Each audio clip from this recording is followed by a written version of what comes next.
নমস্কার। আজ 15ই আগস্ট, স্বাধীনতা দিবস।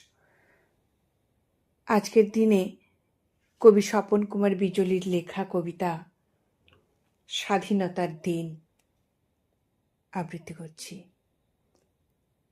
ফুটফুটে এক ছোট্ট মেয়ে, তেরঙ্গা তার হাতে, বাবুর বাড়ি যাচ্ছে কাজে, বৃষ্টি ঝরা প্রাতে। দূরের মাঠে মাইক বাজে ক্ষুদিরামের গানে, বাসন ধোয়া চুরির আওয়াজ তখন চমক আনে। গুনগুনিয়ে গাইছে আবার ছোট্ট কাজের মাসি, হাসি হাসি পূর্ব ফাঁসি দেখবে ভারতবাসী।